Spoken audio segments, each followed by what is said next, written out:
Mac Power Users, episode 510, the 2019 Holiday Gift Guide.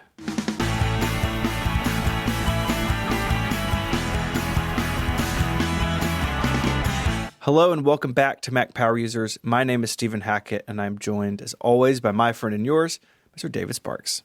Mr. Hackett, just the two of us today. Just the two of us. It's the holiday special, which is very troubling that it's already here. I know, isn't it? I love the idea of listening to this right as you're on your way to Grandma's house for turkey. That's my intention. You think that'll work? I think so. You know, a lot of people travel for Thanksgiving here in the States, and we'll be out, you know, on Sunday for those people. But it's an exciting time. We have this. We have our annual developer roundtable coming up, which I'm really looking forward to that. Yep. I've been collecting questions for months. Like I just have this text document where I keep thinking about things I want to talk about there. And we're going to finish out the year strong. We certainly are.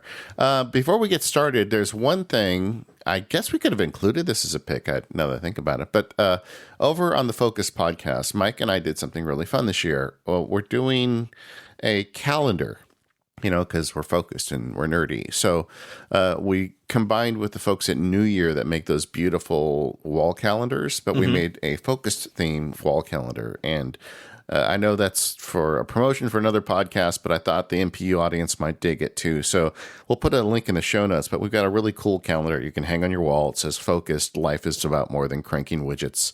And it's got the full year. And the reason I like these calendars is because I have one now hanging on my wall for 2019. It's not cool like this, but next year it will be. And every time someone calls me and asks me to take on a new gig, I look at that calendar first. It's kind of my reality check in my life. So you should check it out. You might want one. It looks really good. All right. Holiday gift guide. A couple things we want to do. First of all, of course, Steven and I have a bunch of nerdy picks. We got some additional nerdy picks from the audience, and we have some other ideas. But I thought this year, and Steven had some really great advice on this, we thought we'd first stop to talk about shopping like a nerd. We have all these tools to make this easier on us, and I thought maybe we could talk about some of them, because most of them are all upside, but there are a few that, you know, are worth maybe having a keen eye on. So, yeah, of course, off the top, my recommendation is the Wirecutter, which is a production now of the New York Times. They were independent for a long time, where I have had friends who've written for the Wirecutter. They go to product reviewers, people in the field, and basically make picks. And it's electronics, it's household goods, and everything in between. And there's some like wild stuff on Wirecutter. Like there's an article of like the best water bottle. Like of course there is. Yeah. And what I like about it is a lot of blogs, like I've done this, a lot of blogs just do a roundup of products, but Wirecutter really gets into the, hey, we used all of these for 6 months, and this is what we think about it. And they give you a brief version, and then if you want to read 2,000 words on something, you can do that too. They do second place. They do like an upgrade pick. Like this is what we think is the best water bottle for everybody. But if you want to spend a little bit more or care about this one feature, there's this thing over here that's also really interesting. And I won't lie. Like there were several times where I've been shopping for things and I just do what the Wirecutter says, and they haven't let me down. I'm sure a lot of people are familiar with it, but it is an excellent resource. Yeah, for me, it's a place I go where I care about something, but I don't want to do the research. Exactly. And it's funny Wirecutter is my garden hose has just been a mess. You know, in California, because of the sun, the hoses just get wrecked, you know, from the sun. And I just wanted a good garden hose. I'm like, I don't know what to do. Where do I go? Wirecutter had the best garden hose. I bought it. I've had it now for like a year. And it is the best garden hose. See, it's working. All right. So that's a good one. That's a good one also to shop for people because they have lots of good ideas there. Yeah. I mean, you know, sometimes you may have like an in-law or something like, oh, you know, I would like this for a gift. But again, you don't have to do the research. They've done it, which is pretty cool. Although I have to disagree with I'm looking at their website right now, Birkenstocks. They're picking the Birkenstock EVA sandals. I cannot wear those sandals. Birkenstocks are not for me. Seems like Californian, like it would be really for you or really not for you. Oh, like, yeah. No one is mediocre on those sorts of things in California. See, where I live in Orange County, we have a national treasure here, the Rainbow Sandal Company. So if you live in Orange County, you don't wear rainbows, then you aren't hooked up right. Right. You run out of town. In fact, if you ever get out here and sleep on my couch like you keep threatening to do, I'm going to take you down to the Rainbow store and get you some California sandals. Wow, I am not a sandal person. Yeah. At all. I would come home, my wife would be like, what happened to you in California? What did David do to you? What experiences exactly did you do out there? Another website that is really helpful in shopping, Wirecutter's year round. This one's year round as well. It's called Camel. Like the animal, like in Egypt, camels. And but three of them. Three of them. Camel. So is that 6 humps or 3 humps? I don't know. Well, the logo, they use single hump camels. All right. So 3 humps. All right. That is confusing. Yes. Oh, I guess camel.com is pretty long, so you just went with 3. I bet it's available though. Maybe they own it. They should own it. Yeah. So what this is, it is a price tracker for Amazon. And, we're going to recommend several products, and we're going to have Amazon links in the show notes. Not everybody's comfortable with Amazon. They have some things about the company that, quite frankly, should probably make us all uncomfortable. But the reality is a lot of people do shop on Amazon. I shop on Amazon. I'm an Amazon Prime member. But what Camel does is you can plug in a product and you can set up alerts. Camel will tell you when that item hits a sale or if it's all-time lowest price. And this is really helpful. Like, for instance, I have a 1080 television in our den, and I keep threatening that I'm going to upgrade it to like a 4K OLED at some point. Yeah. That's not something I'm going to do unless the TV dies or I find something that's an exceptionally good deal. So this is a website that I could plug in, the LG or whatever I'm looking at, and it would tell me, oh, hey, this thing is cheaper than it's ever been. Maybe now's the time. They have browser add-ons and history charts and all sorts of stuff. And I've used it on and off over the years for a bunch of different things, and it is really handy. Yeah, sounds good. Do you have a TV in mind? I like the LG 4Ks. The OLEDs. I would want to do OLED, but I'm not close enough to having done a ton of research yet. But if I had to buy something today, that's probably the direction I would go. Yeah, see, for me, a TV is something where it's like, all right, I'll just go to Costco and get one that's, in the ballpark. I'm not that picky. And then I'll literally run it until sparks come out of it and it doesn't run anymore. Mm-hmm. Yeah, I get it. That's how most people are, I think. The Track Apple Product Stock website, the one you had picked was iStockNow.com. Explain that. This is useful during those times where there's a new Apple product, or maybe in the holidays where something like the new AirPods or the Apple Watch you want may be in and out of stock depending on when you look. And so how this site works is you basically tell it, hey, I'm looking for products. I'm clicking through it now. Hey, I want an iPhone 11 Pro, and you have like a map and all sorts of information to tell you where it is in stock. So for somebody like me in Memphis, where we only have one Apple store within 3 hours, it's not as useful. But if you're in a big city where you have multiple Apple stores, this could help you, could save you from like going through the Apple Store app and like picking a bunch of different stores and seeing who has and who doesn't. You can set alerts up in this, and it would tell you. It is more than just Apple stuff. So they have some other. It's all tech stuff. They have like the Switch and some other products in here. But it's helpful if you're trying to find something that is limited quantities and maybe not even at every store. It can be a useful thing. Honey. What about Honey? Yeah, so this is a service that basically it has browser plugins, and you go to a commerce site and it gives you coupon codes that it sources on the internet and say, hey, you can, if you use this discount code here. A lot of people have used this. I know they have been like podcast sponsors on some like really big podcasts, like not Relay, but elsewhere. So it's well known. My sister-in-law was telling me about it the other day, which is actually why I put it in the show notes, because she was telling me how she signed up for it. And my immediate response to this was, well, they can just see everything in your browser. So like, yeah, you're maybe saving money here and there, but they are like You're giving them your browser history. Yeah, they're sucking up what you're doing in Google Chrome every day. Yeah. So the link in the show notes is specifically to their privacy and security policy. And I read through all of it. And, there's two of us on the show, the one who's not an attorney read it. But it seems like they're pretty clear on what they do and what they don't do. I'm not passing judgment on Honey either way here. I haven't used it.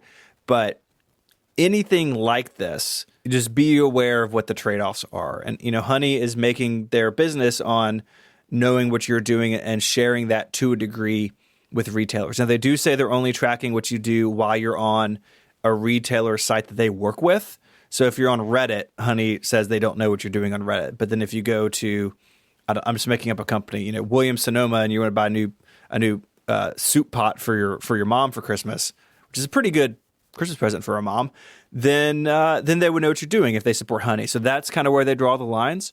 I just wanted to put it out there because a lot of people have been talking about it. There's other services like it. I think Honey's the most popular. But anytime you're using a service like this that has a browser extension, that has access to what you're doing, it's just important to be aware of what's going on. Yeah, another smart place to shop for Apple gear is the Apple Refurb store, which absolutely they don't make it that easy to find it. It seems like over the years it's become more obscure on their website. Last time I looked for it, you had to scroll all the way to the bottom, but it's there, and there are good deals there. Things are warranted as new. That's the big thing about this. So if you go and you buy a Mac, say you buy an iMac on this, it's going to have the year limited warranty. You can buy Apple Care on it, and they treat it just like new. Now it comes in a brown box. You don't get the pretty box. You can't engrave a product like you can the other something new. But what I like about this is you can save some serious money, especially if you're willing to go back a generation. Very often they have older machines on here. So like right now I'm looking at iMacs, and they have a couple from like 2017. And the reality is, like, this particular 4.2 gigahertz i7 is still a really good computer. And if you want to save some serious money from what it was new, this can be a good way to do that. They tell you on the pages how much money you're saving. And I have bought several refurbished machines over the years. I have had family and clients all buy from the refurb store, and sometimes you have to wait for exactly what you want. So if you have a very particular set of requirements where I want this MacBook Pro with this much RAM and this much SSD, it may not be there, but they do turn this over pretty often. So you can check back every few days, and what you want will eventually pop up, and then you can order it. You can order it delivered to your house, delivered to a local Apple store. It's a great way to save money buying Apple gear. And also, if sometimes just the opposite happens. If you want build to order, you'll go on and you'll find that they have exactly what you want there. And, it's been checked by somebody. If it's in the refurb store, some technician has checked the computer out to make sure it's good. It's in the United States already. And the build to order builds that they've got available get to you within days as opposed to weeks when you order from China. So sometimes you actually get it faster that way. People had also have brought up in the past the certain credit cards will give you extended warranties or replacement information. I know American Express is one that people often quote. I've never been an Amex customer, so I haven't experienced this, but they do have extended warranty on a lot of purchases or loss replacement if something is damaged, that sort of thing. So that's always something to think about when you're purchasing especially big items and you're going to use a credit card. Points, cash back, extended warranties, all that stuff can be factors in your decision making. Like I know several people, who have gotten an Apple card just to buy a computer and then pay it off and don't ever use it again, right? Because you get the higher cash back at the Apple store. So you can play that game a little bit. There are whole like blogs and podcasts out there in the world dedicated to ironing all those details out. But if you're doing big ticket stuff, I think usually it's worth a little research because 2% here or there on something like an iMac Pro or a really expensive MacBook Pro or a TV it can be real money real quick. And so it's always good, I think, to do a little homework on not only what you buy, but how you buy it. Yeah. Did you ever do the Apple card? Have you? I don't think we've ever talked. No, me either. I have not. I've got the card for the company. I've got the personal card. I don't want another card. I don't need another one. And honestly, the only thing I would put on it would be a Mac Pro for the cashback. If I end up with a Mac Pro, I would need that to be a business purchase, and like that's a personal card, and that gets a little funny. So I don't have really any real interest in it. I love, now listeners, I want you guys to pay attention to this as we head into next year. Steven is always keeping the door open every time the Mac Pro comes up. Just a little bit. Just a little bit. The door's open. It's propped open with a chrome wheel, and we'll see what happens. A very fancy chrome wheel. How much do you think the wheels are going to be? I don't know. $300. Okay. I don't know. I really am. That's one of the things I'm really looking forward to is your struggle when it comes out. Oh man, we're gonna have to have a whole episode of me just going through the configurator. If you get one, your voice better sound great. That's all I'm saying. Yeah. Yeah, no doubt. All right. The whole credit card thing. That's a whole, like you said, there's a whole thing to it. I'm not there. But let's talk about some picks, man. This episode of the Mac Power Users is brought to you by 1Password. Go to 1password.com/MPU in caps to get 20% off your plan. I had to laugh to myself while we were recording this episode because we talked about the Wirecutter. And when I went to the Wirecutter website while we were talking about it, they had an article there about the best password managers. And of course, their pick is 1Password for the best password manager. Have you ever heard the saying that you can't have your cake and eat it too? Well, you can when it comes to internet security and using 1Password. That is, you can have a simple-to-use system that also gives you strong and unique passwords at every website. That's what 1Password does. Once you install it, any website you go to, it'll suggest a complex, hard-to-crack password for you, and it'll save it for you. All you have to do is remember the 1Password to unlock 1Password. That's why they call it 1Password. It works across multiple platforms like Mac and iOS, but also Windows PCs, Chromebooks, Android devices, and major web browsers. I've got to know the team at 1Password over the years, and they are completely obsessive about protecting your security. They use strong encryption practices, and they've built tools in the application to help you make sure that you're as safe as possible. For instance, if you're running the same password at multiple websites, the application can tell you and help you fix that. The Watchtower service also can tell you if any of your common web services have been recently hacked and telling you should go in and change your password. Don't spend Thanksgiving dinner arguing about politics. Talk to your family about password security. Turn them on to 1Password. Use the code from the show to get them a discount and help them make their lives better. To get started, go to 1password.com/MPU in all caps. You get a nice discount off your subscription and look like a rock star to your family. Thanks, 1Password, for all of your support of the Mac Power Users. All right, I'm going to start with the obvious one. It's a new product. I've got a pair of them. I've been running around with them in my ears. That's the new AirPods Pro. Okay, it's a nice gift for somebody. Yeah, it is. It is. But there are people in your life that it's worthy of. My sister already bought a pair for my brother-in-law who's on airplanes all the time, and he loves his first-generation AirPods. The addition, there's a couple things about these new ones. We haven't talked about them on the show because just the way they came out in our production schedule, we weren't able to do like a real timely coverage of them. But so I've been using them for a week or so. I'm going to write something up at MacSparky, hopefully before this show publishes. And they're like the AirPods, but they're Pro, right?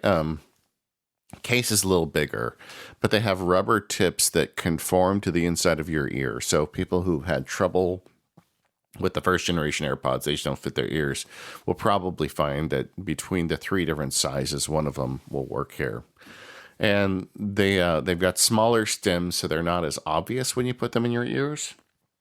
And another thing I like about these new AirPods is the noise canceling. So I've got this pair of cans I've had for years, noise canceling headphones. They're the ones I use when I podcast, although I don't have noise canceling turned on while I podcast. They can be corded or cordless.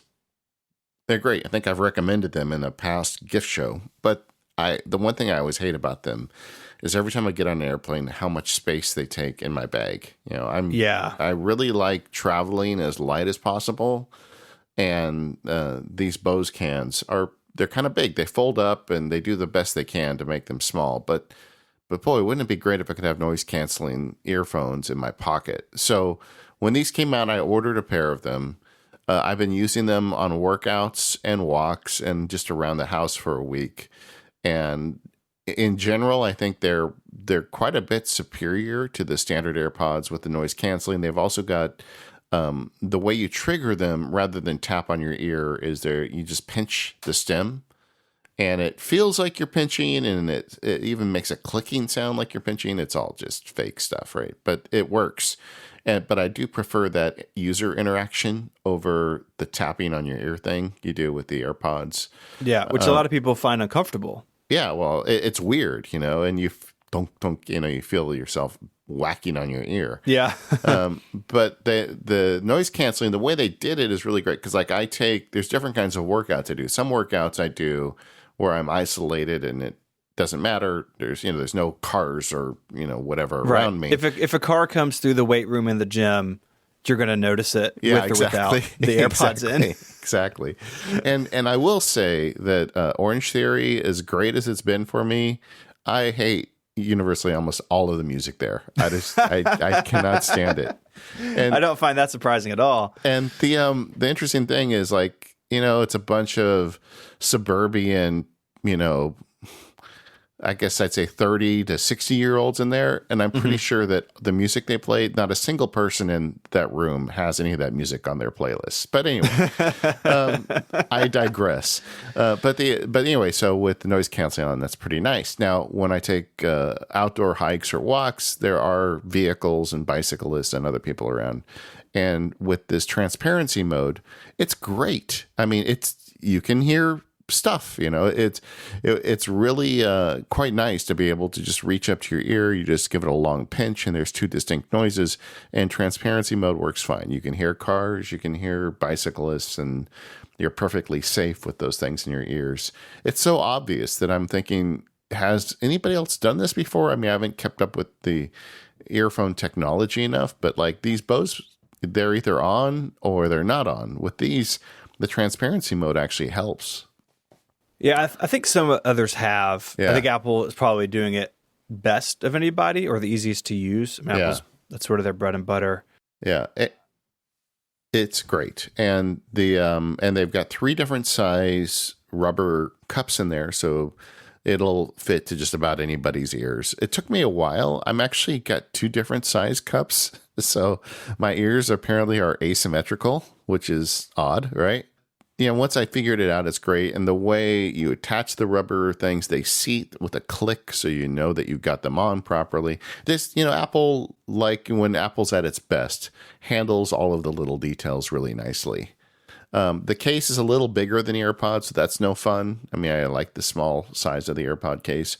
I'm not sure how everything fits in my life now. I still do like the AirPods. And like just sitting in my office, I'm not sure I want to jam the AirPods Pro into my ear every day all the way. So I'm not sure exactly where it all fits, but these are really nice. And if you know somebody that has need of noise canceling and compact size, and they've got an iOS device, the AirPods Pro are a nice gift. I spoke about this on Connected, so there'll be a link in the show notes to that. But I bought the AirPods Pro, and they're not for me. The noise canceling is better than anything I've tried. It doesn't make me feel weird like regular noise canceling does. But even with the rubber tips, because they sit further in your ear, that sort of kills it for me. I find that very, physically uncomfortable, but also sort of like psychologically uncomfortable in a way that's hard to describe. But the regular AirPods fit great in my ears. I mean, I've mountain biked with an AirPod in. Like they don't fall out of my ears. And so the AirPods Pro I bought, my wife quickly adopted, and she loves them. But my first pick is regular AirPods. Maybe you got that brother-in-law that you think would like them, but you don't want to spend the money on the Pro. You can cheap out and get the regular ones. Yeah. But I just love that Apple has taken the AirPods are a really good product. Like maybe the best product they've made in a long time from scratch, and they're everywhere. They are a phenomenon in the culture, and to take that from a single product into a range of products is just super smart on their part. because a lot of people really like the AirPods Pro, including my two co-hosts on Connected. They both really like them, and so it's great that they've moved into this. But I think, really honestly, you could expand this out. Wireless headphones are so great. They're great for working out with. We don't have headphone jacks anymore. Blah blah blah. It's a great gift for anyone. The AirPods are at the top of the list for both of us. It took me a couple days to get the AirPods Pro fit right, to kind of figure it out. And it was kind of interesting because I was experimenting with it. I was outside and I turned the noise canceling on. And the left one from the beginning has had a nice tight fit, no problem. The right one is the one that was a challenge. And at one point I tried a small cup on it just to see if that would work better. And I went out and I turned noise canceling on and I could hear a car coming from my right. But then the car passed me on my left. You know what I mean? Because it's just the right side, the left side, the seal and the noise canceling was so good I couldn't hear it. But there was leakage or something on the right side. Noise leakage. Boy, that sounds really weird. But I could hear the car coming from the right because that's the one ear that would work. So yeah, they take a little getting used to, but I would recommend them. All right. Another one that I'd like to switch over to the iPad to talk about a couple things. And one of the things I got this year is the Bridge keyboard for the big iPad. And this is a really nice keyboard that attaches to your iPad Pro like and it makes it feel like a MacBook. Honestly, it's got kind of better keys, more mechanical keys. And it sits in your lap better. If you want to work in your lap, you can adjust the tilt angle if you want. The weight balance is a little odd because it's pushed to the back, but I've been using this keyboard a lot, and I really like it. And they're putting a sale on till the end of the year. I just saw that they're going to do that, and they have now Bridge keyboards for both iPad Pros. They also got it for the new standard iPad as well. And if you're somebody who's trying to get more work done with an iPad or know somebody that's getting into the iPad, I think this would be an excellent upgrade gift. They're great. A lot of people like the smart keyboard, but a lot of people don't. A lot of people need something more substantial, and this definitely meets that need for people, and in a level of like fit and finish that is far beyond other iPad keyboards I've tried. There's a lot of cheap plastic junk out there, and the Bridge is like carved out of aluminum and has good keys and good battery life. And I should say they have said that they are working on one for the iPad that includes a trackpad using the assistive technologies in iOS 13. Do you think it's worth waiting for that? I've used a mouse with my iPad some. I think it's really weird, and I don't particularly find it useful personally. But do you think it's worth waiting for that, or like as a sidebar, like what's your thought on like mouse stuff in iOS 13, iPad OS 13? Well, I do think that when I never think about it except when I use the Bridge keyboard because it feels so much like a MacBook. Reach down and it's not catch myself reaching down for a trackpad. So I would be very curious to see how I would use that if I would. But because I mean, it's certainly faster and I'm more trained, to kind of do the laptop with the thumb thing on the keyboard rather than reach up and tap the screen. It also kind of changes the fundamental nature of what an iPad is. So I'd really have to try it. But that being said, I have no regrets about buying this first one. And I'm very happy to be using it, and I still will. I just have it for the big iPad. I don't have it for the smaller one. With the smaller one, I use the smart keyboard. Mm-hmm. But I think it's a really good gift for anybody that does a lot of work on the iPad. Yeah, I totally agree. And it makes the iPad feel like a laptop in a way that is sort of hard to explain.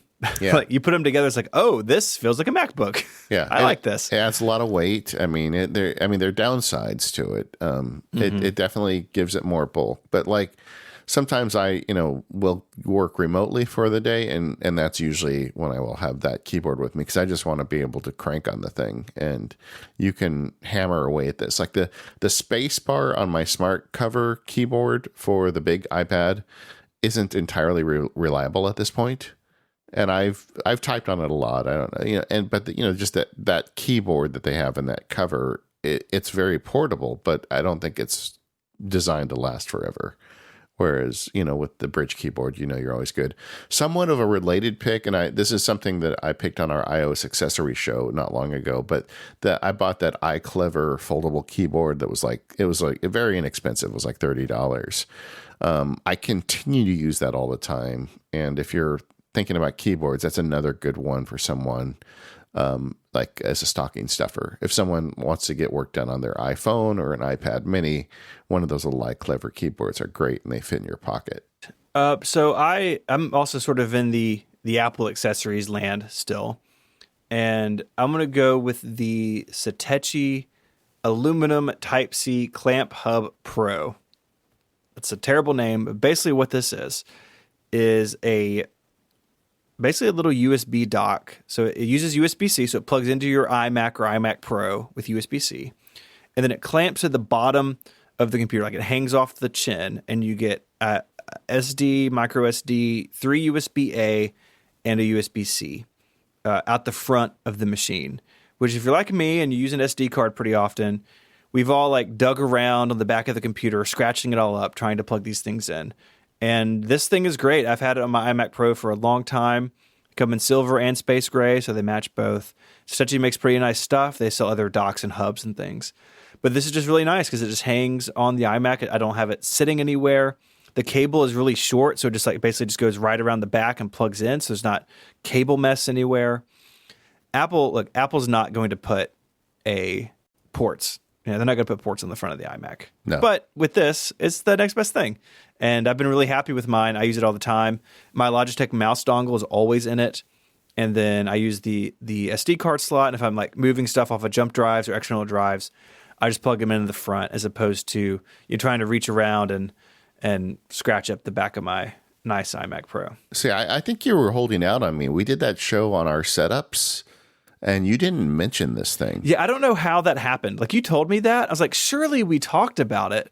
But so I don't know. My apologies, because it is definitely something that I use and rely on all the time. Yeah, so Mike got a new iMac, and he was talking about it. So I ordered one, and I've had it now for a couple of weeks, and it's amazing. And so the way it clamps is it's got these little like posts that stick out of it, and it goes inside the air vents, and then when you twist a screw, they kind of expand, so it clamps inside the vent.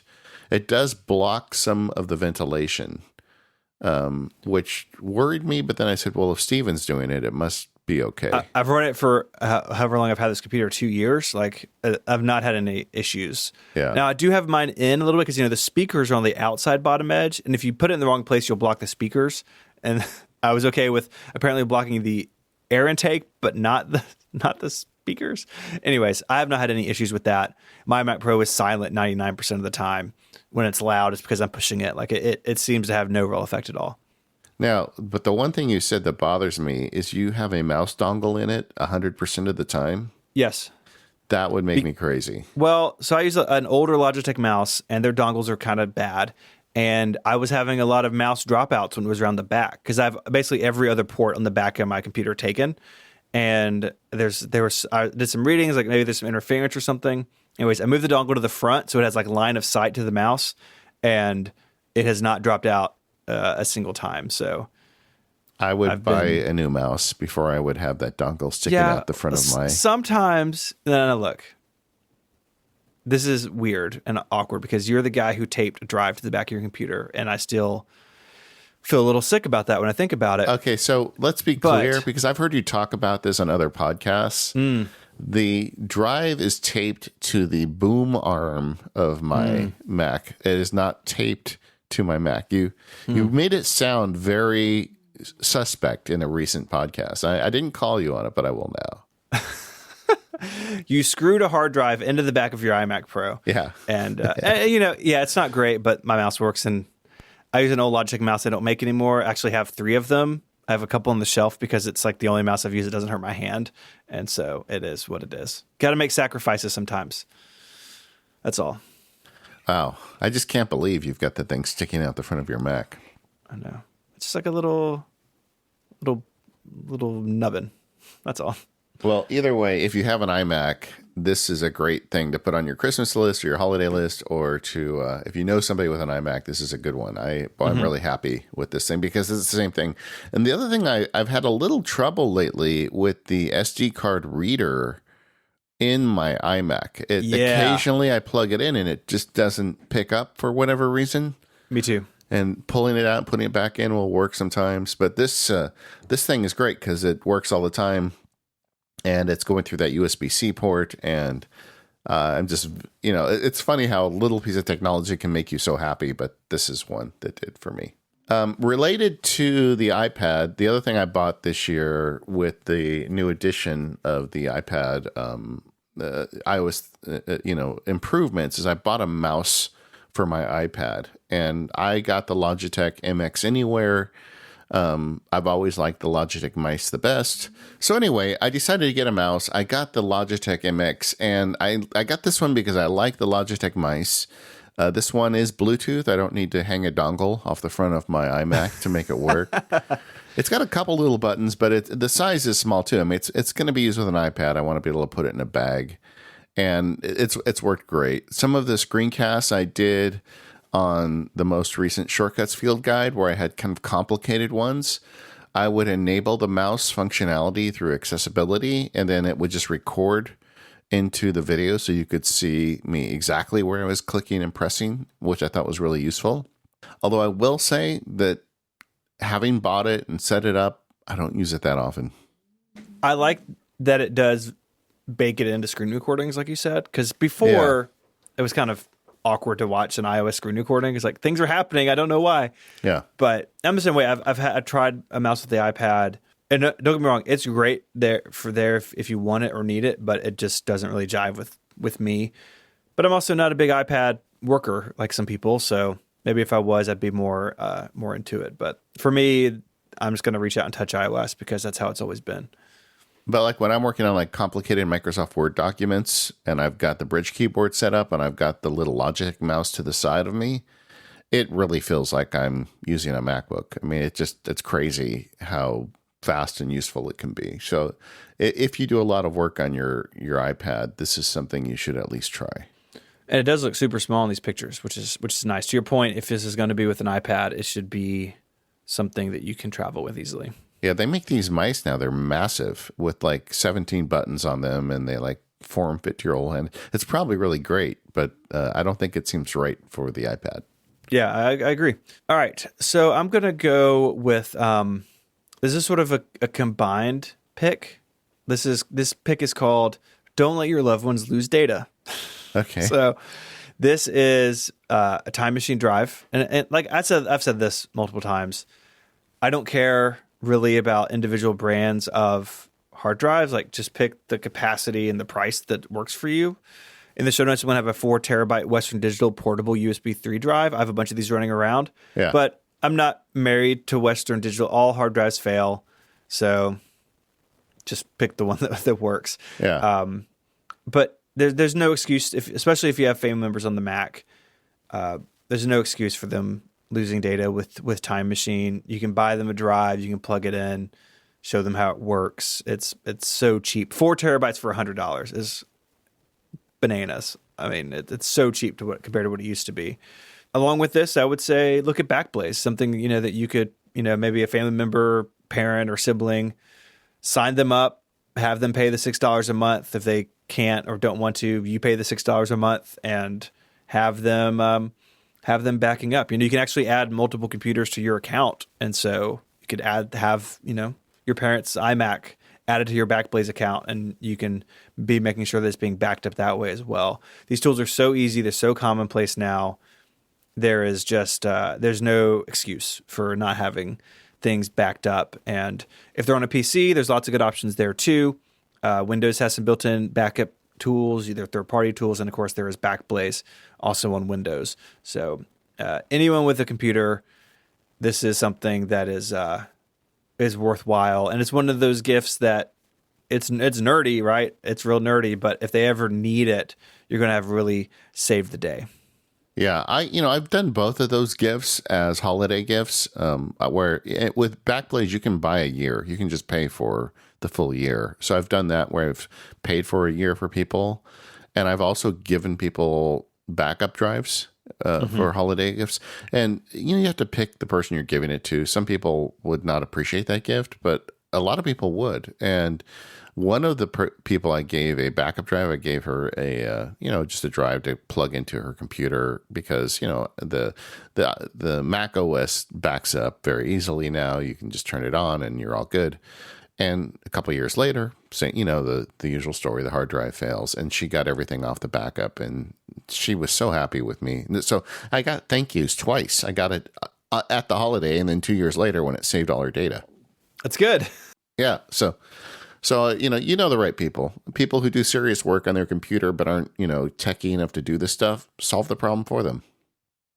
And if you're looking at somebody who just has an iPad, then you can do iCloud storage. TJ and some other people in the forums talking about you can give somebody an iTunes gift card, and you can actually use. I didn't know this. You can actually use an iTunes gift card to pay for iCloud storage. I just had never put that together. Yeah. So you can do that, or if it's somebody close, just add them to your iCloud family plan if that works for you too, because then they can just share that storage, and you don't have to link purchases. We're going to do an episode on iCloud family sharing. We've had a lot of requests for that, but you can set it up a bunch of different ways. But at the very least, the 99 cents a month to get all your photos backed up, again, it's a no-brainer. If you've got the $1 a month, it's a good way to spend it. That recommendation always comes with the usual caveat. Please, Apple, make this so people don't have to pay for it. Yeah. But since you have to pay for it, you should pay for it. Mm-hmm. So this year I did some more experimentation with video. I'm trying to up my game with the video stuff I put together. One of the field guides I'm going to put together for 2020 is going to have more FaceTime than usual.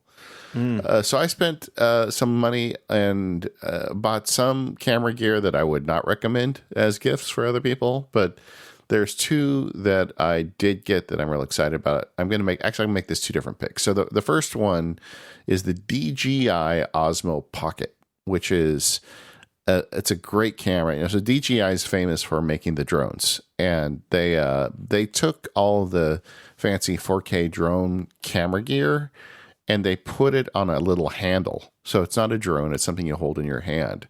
But it has a full, I guess you'd say 3-way gimbal. Or maybe it's 2-way, but I don't, I'm not up on this.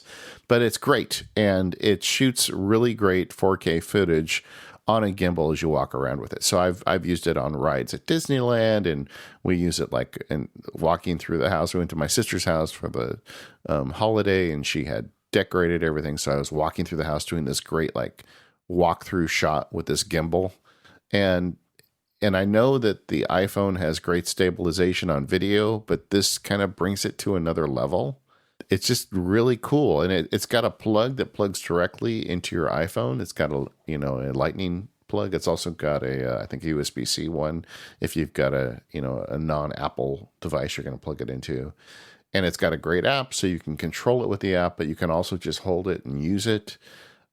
If you're somebody who likes to take video of yourself, if you press the little button 3 times, the camera flips around and faces you. And it's got a remarkably good face detection. So some of the videos I've done on the YouTube for Max Sparky, I just set this camera on the table and point it at me and use the phone to say, here's David's face. And as I walk around the room, the camera follows me around like a little cameraman. I find so many uses for this little camera, and it fits in your pocket, as the name implies. So it's a great little camera. It's been out a little while now, so maybe they'll be having a new one. DJI seems to iterate pretty quickly, but I'm very happy with the purchase of this, and I would recommend it as a gift for camera nerds in your life, or if you wanted to do something interesting. Maybe you're going on a trip and you want to get some great footage. It's not as good as a multi-$1,000 SLR and a multi-$1,000 big gimbal, but it fits in your pocket, and it's for amateur work. It's great. DJI is kind of started life as, like you said, drones and that sort of thing, but over the years their camera stuff has gotten really good, and they just decided just to make a camera. I love it. Yeah. No, It's really cool. and it's like a camera that nobody's made before. You know, I mean, it's like there's never been a camera like that. It's it's got a gimbal built into it. I could stay with the camera theme for a minute, and right. we've talked about this before as well. But the Glyph is an excellent little tripod mount for a phone, and so you can drop your iPhone or other smartphone into it. It's adjustable, so if you buy a different size phone or have a case or don't have a case, you have lots of flexibility. They have some accessories for it, including a nice wooden handle, so you can kind of use it as a stabilizer. But part two of mine is like just go find a tripod is the size that you want. There's some Amazon Basics tripods. I have 3 of those that I use for various things at various times, and you can get a tripod pretty cheap these days that's decent. And the iPhone 11, the night mode is really cool. It's better on a tripod. And this is great for family photos. You can set the timer or use your Apple Watch to fire the camera. It really opens up some creativity that is trickier without this. So this is a fun way if someone who is kind of getting into iPhone photography, the Glyph and a tripod can really up their game. No, I agree. It's like that's the one thing you get if you want to just make your pictures better. And like if you have the new iPhone with the nighttime photography, you can put it on a tripod that fits in your pocket. You're going to get some amazing shots. Yeah. And again, check out the iOS accessories episode. There'll be a link to that in the notes if you missed it, because we had a whole camera section in there. But the iPhone is enough camera for most people, and accessorizing it can really make things possible in new ways for people. You want one more camera pick? Sure. Okay, here's something I am super excited about. Every year I try to make a free field guide. And this year I'm making one on, I guess I'll announce it here. It's not done yet, but whatever. It's going to be on Galaxy's Edge at Disneyland. I'm going to make a field guide on going to visit Star Wars at Disneyland. And I wanted to get some good footage. A friend of mine showed me a 360 camera, which I always thought was a gimmick and dumb, right? And then I saw it and I'm like, wait a second, this is kind of cool. And so I went to the Wirecutter and they recommended the Insta360X camera. I ordered one and I'm having so much fun with this camera, Stephen. It's it's like a plastic body camera about this size, maybe a little smaller than an iPhone, with two little bumps on either side, and it has a tripod mount in the bottom of it. And when you push the button, it starts shooting video in 360 degrees. And if you get one, they have a thing called the Bullet Time a selfie stick or whatever. I don't know. It's made by the same company, but it's a stick that you can attach it to. And for whatever reason, they've got an algorithm in there that digitally removes it once you put it on. So you're walking around with this thing, either just holding it in your hand. Like at Disneyland, you can't bring a selfie stick in. So I have to just use it holding it up, my hand holding like the handle part of this Bullet Time thing. But if you can get a selfie stick in, you can stick it like 7-8 feet in the air and walk around with it. And it's like a little personal drone following you around. It looks so cool. Yeah, I'm looking at some of their example footage, and this looks awesome. Yeah, and you can then scan the footage. I'm hoping maybe it'll be in the show notes for this episode. I'm going to try and get it done. I did a nighttime walkthrough in Galaxy's Edge. I walked through the whole area with this thing held over my head. And I believe I can put it on YouTube, or I'm not exactly sure. If I have the ability to share it with the audience, I'll have it posted by then, where you can just scroll around me 360 degrees and look at whatever you want to look at as I'm walking around. And it was really fun shooting it. I haven't figured out what I'm going to do for background music because I don't want to get yanked off YouTube. I may just leave the audio in. And it was really funny because it just happened to be that while I was there, stormtroopers were hassling people.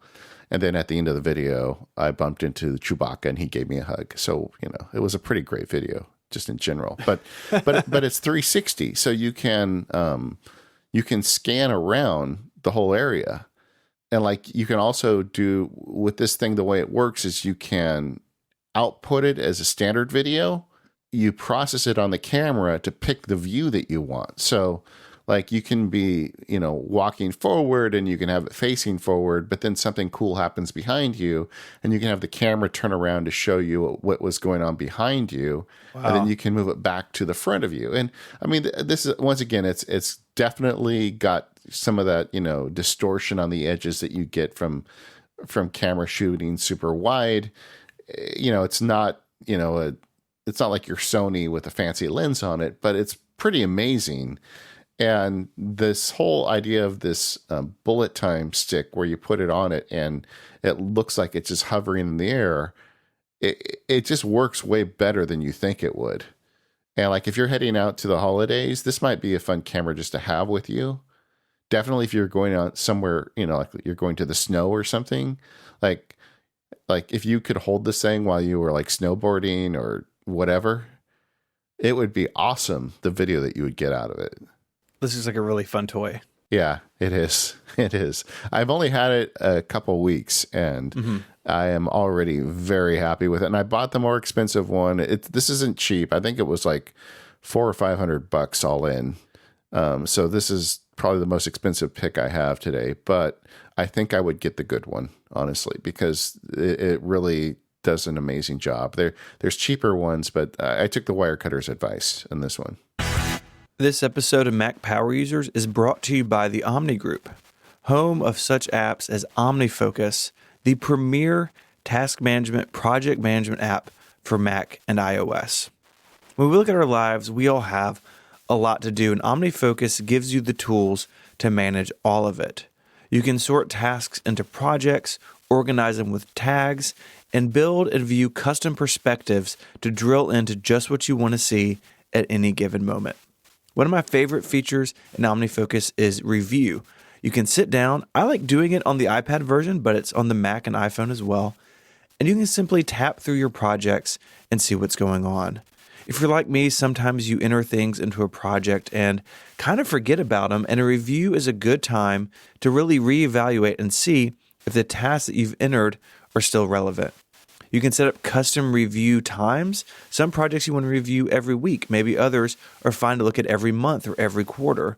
And OmniFocus gives you the power to set all of that up. If you upgrade to OmniFocus Pro on the Mac, you get things like AppleScript support, custom perspectives, the ability to customize the sidebar, and a whole lot more. OmniFocus for the Mac is the tool for those of us who have a lot to do and need a system we can rely on. Learn more by going to theomnigroup.com and check it out. Our thanks to the Omni Group for their support of Mac Power Users. One thing I think that is nice as nerdy gifts, or just like little simple things. We've talked about some bigger items, but there are some small things that can make life with technology better. And one of those things, for me at least, is a way to keep your products clean. iPads and iPhones get smudgy. They get greasy, keyboards get dirty, your kid touches the screen of your iMac Pro and you get upset, hypothetically. And having a way to clean all that stuff is can be nice, but it can be a little intimidating. Make sure you don't want to damage anything or have any issues. I really like this cleaner called iClear.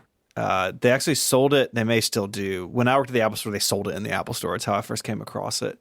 And it's safe to use on screens. It's safe to use on things that are glass covered. It's safe to use on like aluminum. And they have a couple different versions of it. They have some that are like travel packs. I usually get like the spray bottle. And it comes with a microfiber cloth. But a couple of years ago, bought a pack of microfiber cloths on Amazon. Because a lot of the times these things are pretty cheap, and after you use them a couple of times or you wash them, the sort of microfiberness sort of starts to break down where they're not as soft. And then I basically graduate them to like shop towels, right? Things we might use around the house to clean something up or in the garage or something like that. And so I bought a pack of 24 of them. Amazon tells me I bought them 3 years ago, and I still have a bunch of them in the bag. And it's just nice to have, if I need a clean microfiber cloth, I have them handy. And again, I recycle them down, and they slowly get destroyed by being household cleaning type things. And children. And children. Absolutely. And it's just a nice way to keep your stuff clean, because, you look at your iPad, it's like, holy smokes, there's an inch of grease and grime on this thing. And it can be nice to make sure that's all neat and tidy. So another one I would recommend that is inexpensive and a great gift this year is NFC stickers. I mean, we've got all this cool automation stuff you can do with shortcuts now. Put some NFC stickers in your favorite nerd stocking and let them do some cool automation with shortcuts. And we have some that I think we've both tried. I know I've tried. You can get these things online. They're cheap. This is a pack of, I don't know how many is in here. A pack of 10 for $6. You can stick them anywhere. I've got several around the office now. And it is a fun way to start automating things. And I think a lot of people will probably start off the way I did, which is like basically automating smart lights. But it can be so much more than that with shortcuts. You can set and start all sorts of things. It is a really fun world to explore. Yeah. And cheap. And, so if you lose one or one dies on you or you need to replace it, they're shockingly inexpensive. Yeah, agreed. Another thing I would recommend that's cool this year in particular is the Elgato Stream Deck.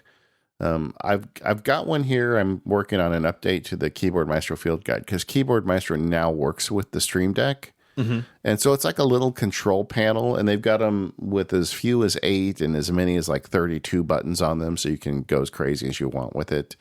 And then the way it works, you can program. It's got a LCD screen behind the buttons, so you can create your own custom images for the buttons if you want.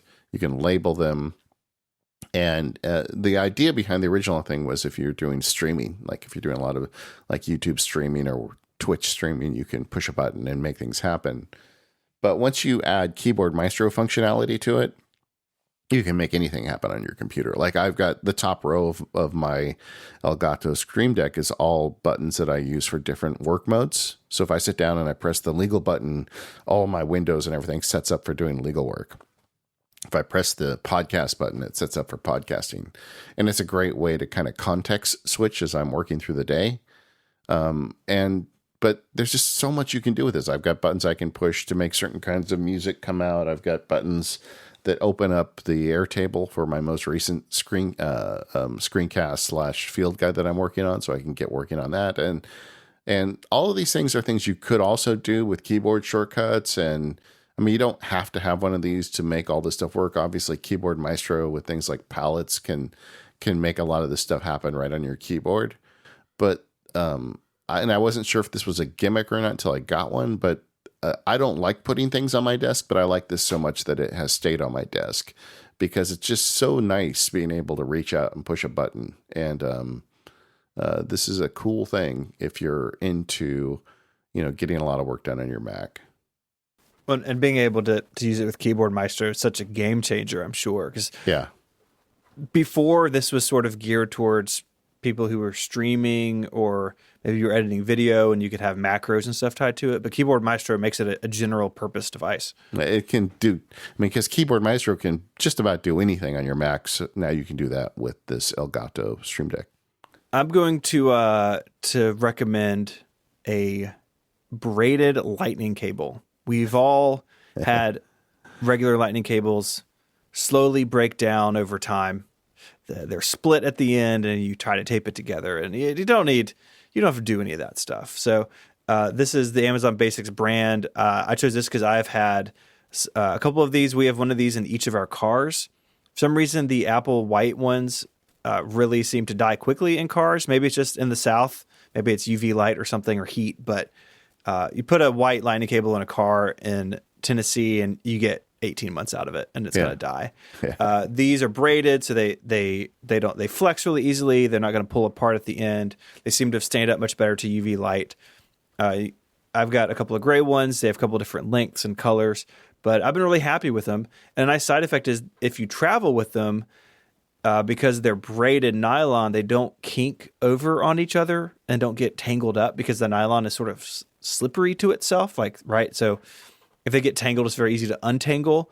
I pretty much converted most charging cables where I can to braided cables like this. And I've been really happy with it because they seem to hold up way better. Yeah, we had the exact same thing. All of the cables we put in the car, because our CarPlay, you have to be connected via cable to the device, and it's actually the connection is in the little the armrest, that has a lid on it, so it's not even exposed to the sun. But for whatever reason, any cable that we put in there would die within 3 months. And we've had some of those braided cables, and they've lasted a long time. This is a great gift. TJ had written in the forums, about gifts for non-nerds by nerds, and I think quality lightning cables, TJ had made the same recommendation, is one of the best gifts you can give to a significant other that isn't a nerd but is dealing with technology problems. If you get them good cables, suddenly a lot of their problems will go away. Just in time for the iPhone to move to USB-C, right? I don't think that's going to happen real soon. I know. I like to bring it up, so if it does happen, I'll feel better about it. All right.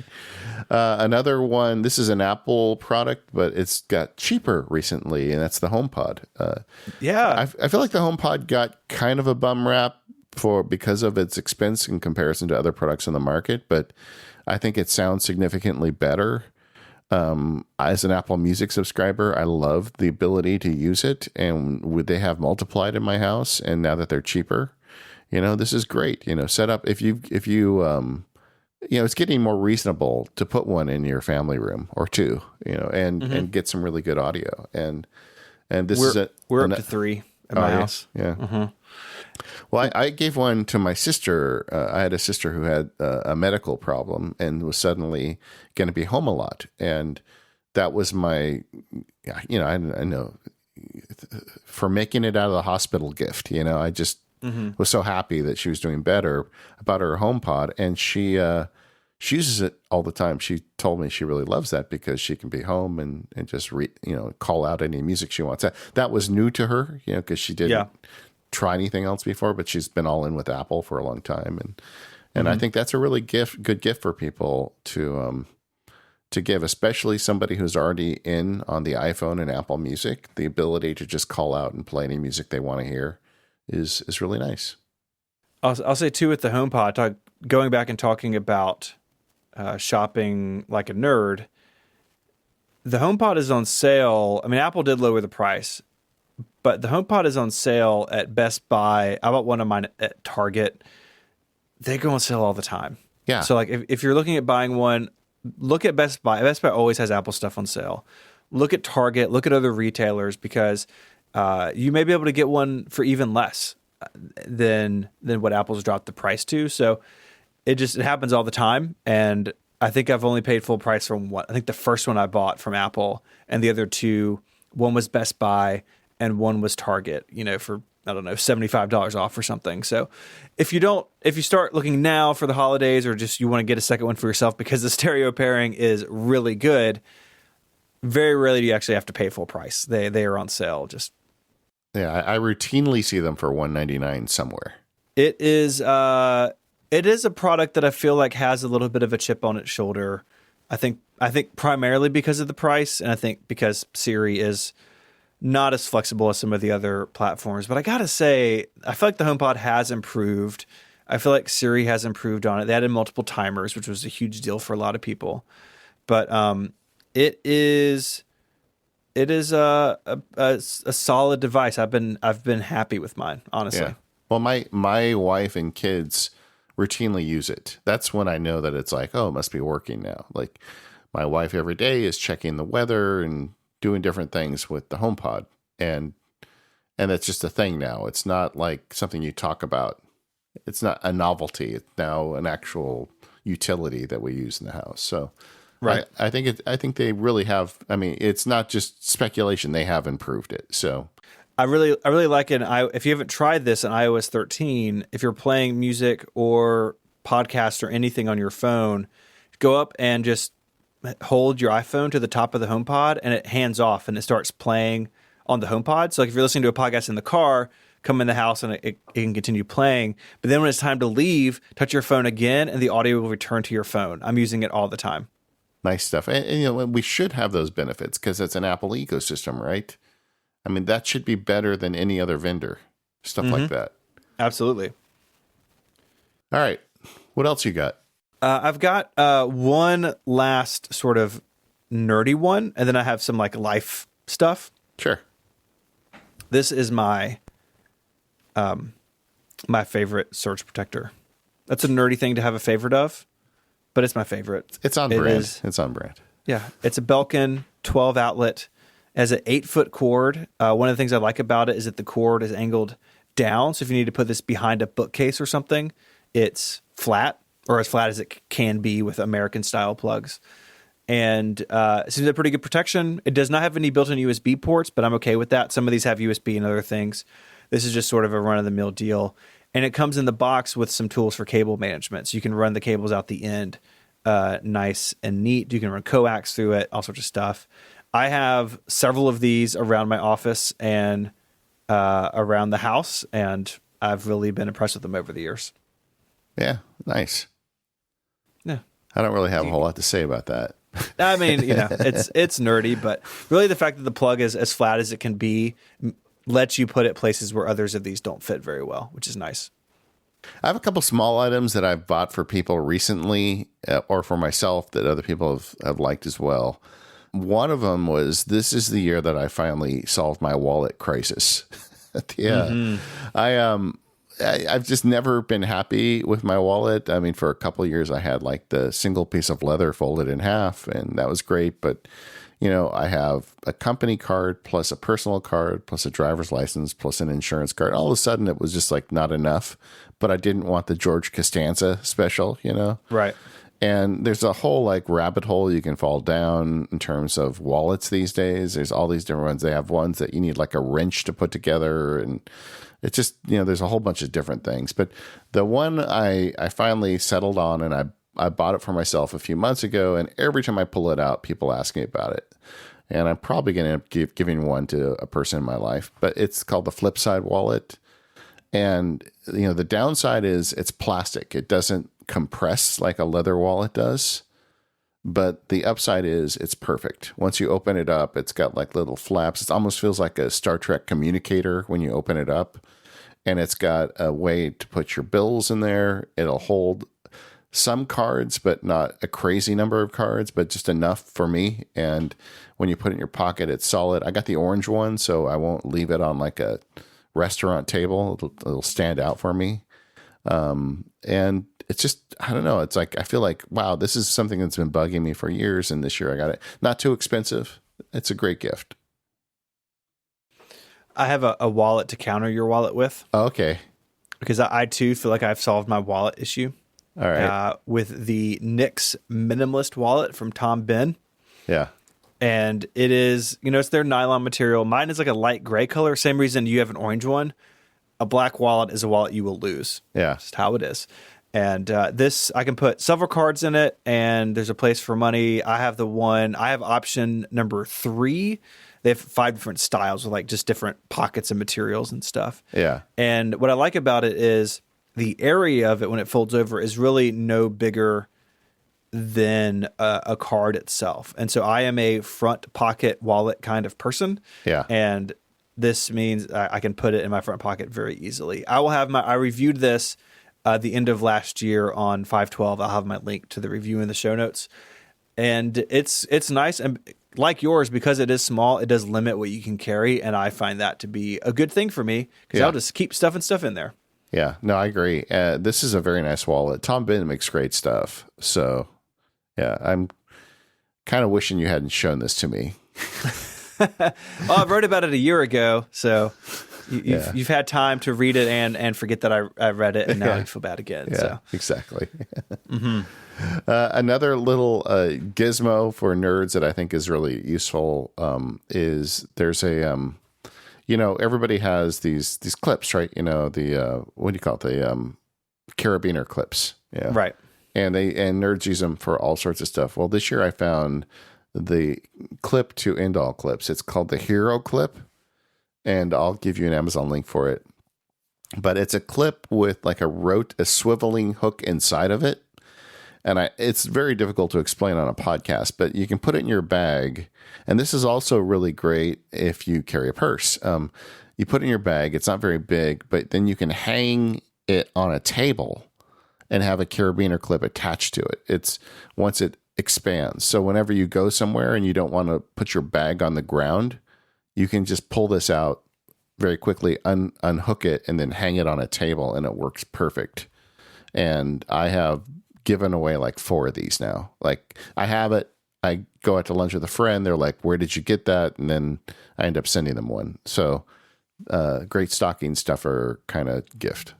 This looks really cool. Yeah, they have 2 sizes. Like I could see Steven getting the big one because he's got all his gear he carries. But you can get the big one or the small one.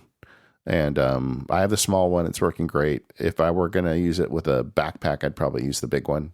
Mm-hmm. And it's a really great tool. I'm buying my wife one of these right now. Yeah. I saw an REI too. After I bought it recently, I was in REI and it was on the shelf there. So I think this product is starting to kind of get the reach that it deserves.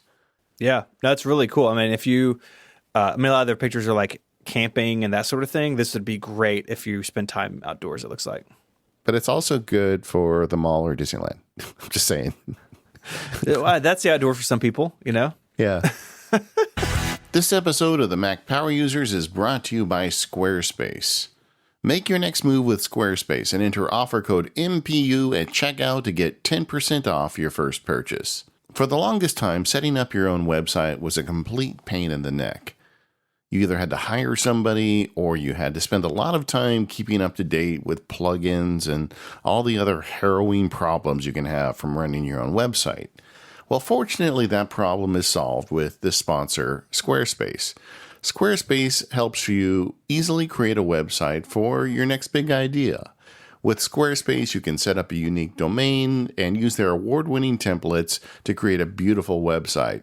Whether it is an online store, a portfolio, a blog, anything you want to put on the internet, you can do through Squarespace's all-in-one platform. There's nothing to install, there's no patches to worry about, and no upgrades needed. I'm a nerd. I use Squarespace. I don't want to spend a bunch of time managing a website. I'll let Squarespace worry about all that stuff for me. Not only is this great for me, but it's great for non-nerds in my life. If I'm around somebody who wants help with a website and they know I'm a geek, I set them up with a Squarespace account. It takes me just a few minutes to get them started, and they figure out the rest on their own. They've got great service, and I don't have the headache. It's a win-win situation there, right? They have award-winning 24/7 customer support if you need any help, and they let you quickly and easily grab a unique domain name.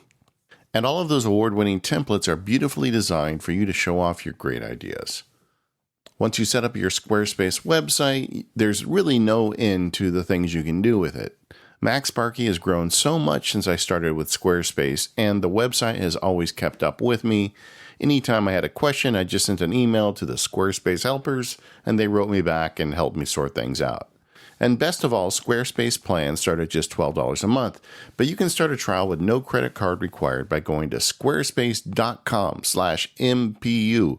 When you decide to sign up, use the offer code MPU to get 10% off your first purchase of a website or domain and to show your support for the Mac Power Users. Once again, that's squarespace.com/MPU and the code MPU to get 10% off your first purchase. I got a couple more, but I see one on your list here I really want to talk about. Yeah. What is the Tiny Hawk micro drone? Yeah, every year I like to pick a toy for the MPU gift guide, and I like drones. I think they're cool. I was always afraid of them. I do have a DJI drone that I've had for a while now for family stuff, but it's not the super fancy one. It's the inexpensive one. And then I saw this article somewhere. Somebody's talking about these micro drones. And for me, this goes back a long way. If you are a child of the 70s, they used to have a little toy called, I think it was called the Whirly Bird or something. It was a helicopter that, let me just hang in there with me for a minute. There was a motor, there's like a base unit with a motor that held a bunch of D-cell batteries. And then there was a stem on it that was like 2 feet long. And then there was a little plastic helicopter on the end of it. And then there was a cable running out of it where you could control the pitch and the velocity of the of the throttles. And Okay. it would just go in a circle, but it really was aerodynamic. The propeller worked. If you pulled the propeller off the toy, then it wouldn't work. You needed the propeller running to make it fly. And somebody gave me one of these when I was a little kid, and I would put my plastic arm in, and then there's a hook on the helicopter. So so it would go in a perfect circle. So you had to know exactly where you could put stuff. But I had my little plastic army men and toys and whatever, and the helicopter was endlessly circling around, dropping and picking something up and flying, around. And so this was a toy of my childhood, maybe one of the toys I played with the most of anything that was ever given to me. So I always liked the idea of a small helicopter idea. And drones are cool, but drones, you got to have a license to fly them. You got to go to a certain area, right? So I saw an article about these micro drones. I thought, that sounds like fun, but I don't want to deal with this. It sounds too complicated for me. And I talked to a drone friend. We all have the drone friend. And he's the one who said, oh, get yourself a Tiny Hawk. And they have a kit. It's like $150 on Amazon. It comes with the controller, the drone, even has those nerdy goggles you put on so you can see what the drone sees. It's got a little camera in it. And this is not quality stuff. This is kind of consumer level beginner stuff, but the drone stays stable and I can literally fly it around the house and just kind of relive that thing from my childhood, And, every time I ship a field guide, I buy myself something dumb. And so when the Shortcuts field guide published, this was my toy, I've had so much fun with the stupid little drone. I mean, it's no bigger than the palm of your hand, but it's so fun. And I think this would be a great gift, not only for a middle-aged nerd like me, but even for a kid or a retiree, anybody who's kind of interested in this stuff. But, it's a very expensive hobby. I mean, the people that really get into the drone stuff, they have these controllers, if you watch on YouTube, that look like you could pilot the space shuttle with it, This is not that. This is just a kind of a beginner level thing. There's 3 different settings for the drone. And the basic level makes it really hard to crash it or lose control. But if you crank up the settings, you can actually make it do little flips. And I would recommend doing that outside. I won't explain why. Yeah. But even just like some broken light fixtures. Yeah, and the first couple times, definitely fly it outside, because for some reason with me, every time I get nervous with it, I just hit the throttle and it flies into the ceiling. Yeah. And there's a couple spots in our ceiling that if you look really closely, you'd say, what happened here? But this thing that's got like little rims around the propellers. So like when you bang into walls, it's not going to break the propellers. I have flown this thing like a drunken sailor and it still works. So it's pretty, I'm not going to say indestructible, but it's pretty resilient. So this is a great little, if you know somebody in your life that would like something like this is a great way to get in, because you get one box. It has everything it needs in it. It has the batteries, it has the chargers, the controller, and everything is paired. Apparently with some of these drones, you have to like figure out the radio signals between the controller and the drone. And if you don't have it right, you don't have to do any of that stuff. Literally, you put this thing out of the box, you stick the batteries in, and you start flying it. And so it's a great little toy. And not super inexpensive, but not super expensive either. So that's my toy pick of 2019, the Tiny Hawk. I like it. Yeah. I don't have a toy pick, but I have 2 quick last ones. I'm thinking you should get this for your boys. That would be good. All right. I'm going to send my wife this link. Yeah. Because I'm not, I'm smart enough to know not to buy a drone for my children without asking permission first. So I say that into iMessage. I say that you should buy it for your boys, but my niece loves it way more than my nephews. So let me restate that. You should get That's how it would be at kids. my house too. Yeah. Our daughter would be all about it. Yeah. So my last 2, they sort of go hand in hand. They are what I call, I don't know, sort of like everyday niceties. The first one is, I joked earlier about the Wirecutter having a water bottle article. They do. I own the water bottle they recommend, and I really like it. It's a metal water bottle. You don't have plastic. You can wash it and use it endlessly. It's insulated. It has a couple different tops you can put on it. It's called the Hydro Flask. I actually bought mine at Whole Foods. They sell them in grocery stores. The trick with a water bottle, here's the thing, is just like a wallet, a black water bottle is one that you're going to leave somewhere because, you're just going to lose it. And so you got to pick a bright color. Mine is bright white, and it is like a beacon on a hill when you pull that thing out of a bag. It is so brightly colored, and they have a lot of different colors. So I like having a water bottle. I think most people do. Keep it here in the office. I take it with me when I go places, and it is metal. So I did actually, you can drop it and bend it up. Mine's got a pretty good scrape down the side of it, but it's not glass, so it won't shatter, and it's not plastic, so you can feel good about reusing it over and over. And that's another really good gift because a lot of people need a water bottle every day, and they just have the cheapest, one they could get their hands on. Get them a nice one, and they can enjoy it every day. Yep. The last one comes from our friend Marco Arment, and if you travel with medication, it can be a real hassle. And he found these little magnetic foldable pill cases, and they're tiny. Like you fold them up, and it is the size. I mean, it fits in the palm of your hand, so you can put it in a backpack very easily, and you can dole out like just the medication you need. But it's not one of those silly things with like Sunday, Monday, Tuesday, Wednesday, Thursday. Like if you don't need that, this is really simple.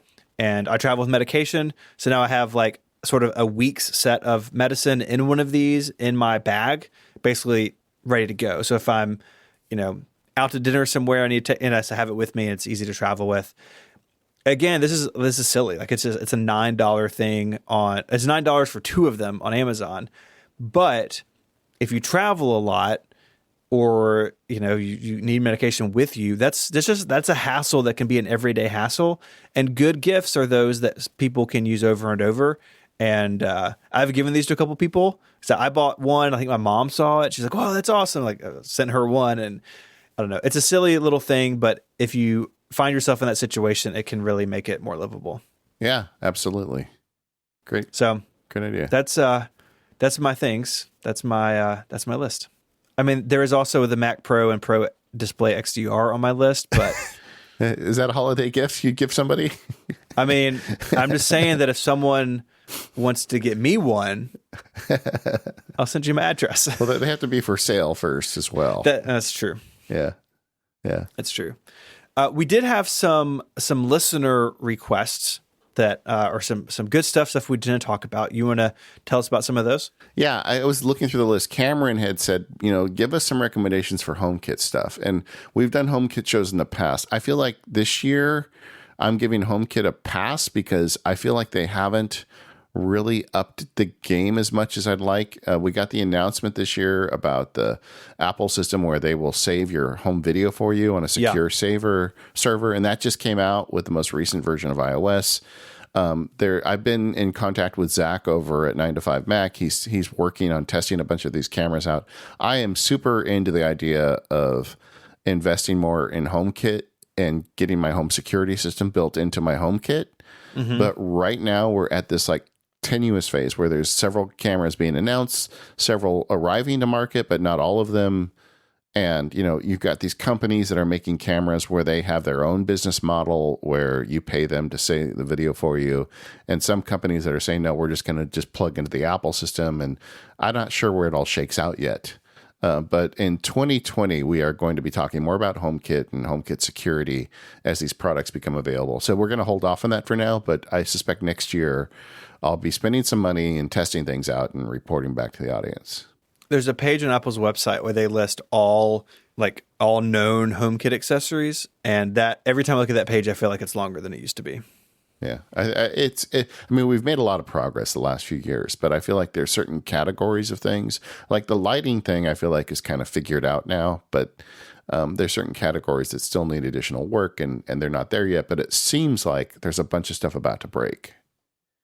I think so. Bolin wrote in about the anti-slip Apple TV remote. They're like, get everybody that has an Apple TV one of these rubber remote covers that you can get off Amazon. They're super cheap.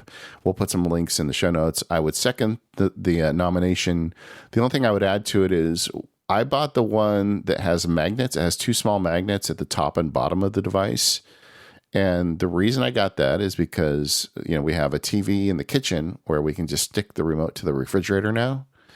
And the other one, the big TV in the lounge area of the house, the rim of the TV is magnetic, so we can stick the remote to the TV itself.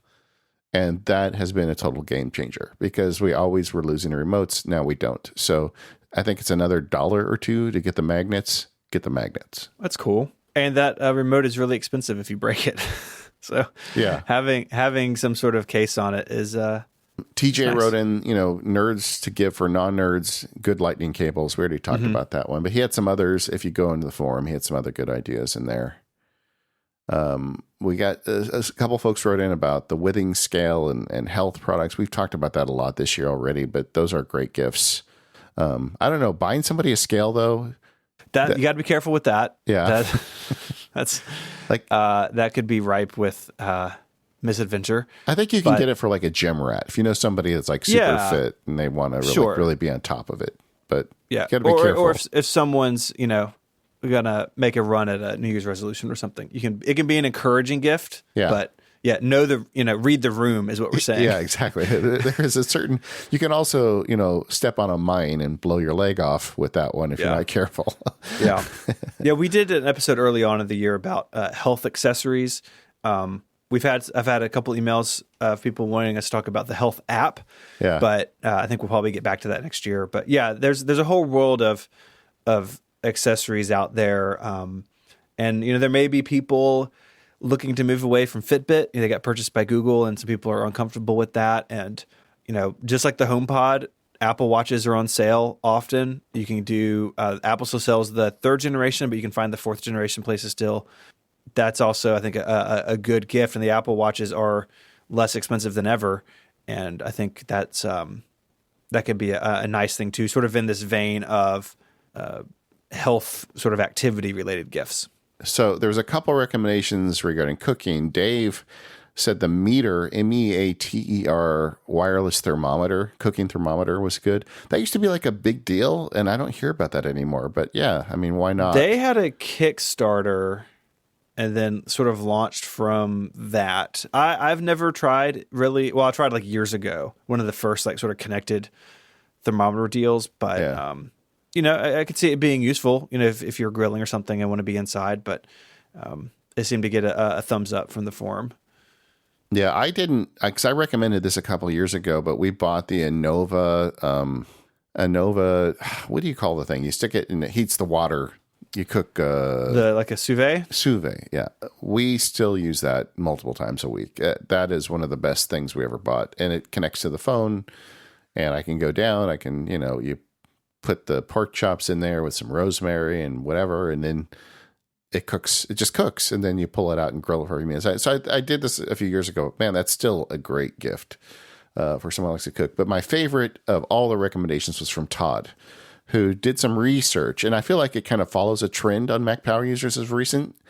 He did some research and found out that California has recently passed a law that allows you to cook and eat your own roadkill. Perfect. And because it seems like we've learned this year that even though, you're the one from the South and I'm the one in fancy California, it just seems like the roles really are reversed in a lot of ways. I mean, we had a death this year right out the window. Death from above. So I feel like if either one of us is going to cook roadkill, it would probably be me at this point. And Todd found the Darth Vader Dutch oven, which is just seems like totally on brand for me. Wow. Except I wouldn't own anything from the dark side. I chose my side a long time ago. So it would have to be something other than Darth Vader. But I guess if I were going to cook roadkill, a Star Wars Dutch oven would make a lot of sense. The question is, if you are cooking roadkill, it seems like you'd be the type of person who would be inclined to be a Sith. That doesn't seem like a very Jedi move, but I don't know. I guess making rattlesnake jerky or something. I love our forum so much. The most wild things happen in there. I know. It's great. Before we wrap up, there is a universal nerd gift. Again, something we've spoken a lot about this year. But just go find a portable battery and put that in everyone's stocking. Yeah. There's lots of capacities, lots of features find a good brand, find a size that fits, and that you cannot go wrong with at all. It's such a great gift. And that's another one, because I give them away all the time to friends. And I hear back years later how happy they are. That's the one thing that made a difference in their life, because everybody's so tethered to their phones anymore. You give them the gift of life for their phone, and why not?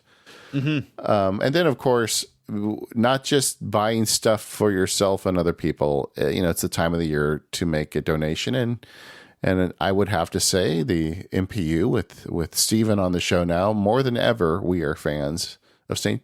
Jude donations. Absolutely. And, the community did such an amazing job. In September, we raised $315,000 for the hospital. And, but it's the needs are great. And so St. Jude is always on my list this time of year. But there's lots of organizations. Everyone's got local organizations as well. So that's a big thing for our family at the end of the year and the holidays to be thankful for what we have. Look, we're all, extremely blessed in many different ways, and to be able to give back to those around us, to those in need. There's nothing more human to do this time of year. And so it's something absolutely that we pay attention to in the Hackett household, but especially this time of year. Something I've really tried to do the last few years is cut back the number of people that give me gifts. I'm lucky. I don't like having a lot of stuff. And I don't want people to spend their money on things just for the sake of spending their money on me. So something I've done with a lot of, because I have an extended family, is I've just said, look, please just donate it to something that you're passionate about for me. And people like that. So St. Jude is a good one. If you're listening to the show, I'm sure you know of a couple good charities that could use some money this year, and why not? All right. We do have a thread in the forums with some gift ideas. We talked about some of them on the show. I'm sure that'll continue after the show publishes, so you can check that out. You can also check out the thread for this show. This is episode 510 of the Old Mac Power Users, the 2019 Holiday Gift Guide. Thank you to our sponsors, 1Password, Omni, and Squarespace, and we will see you next week.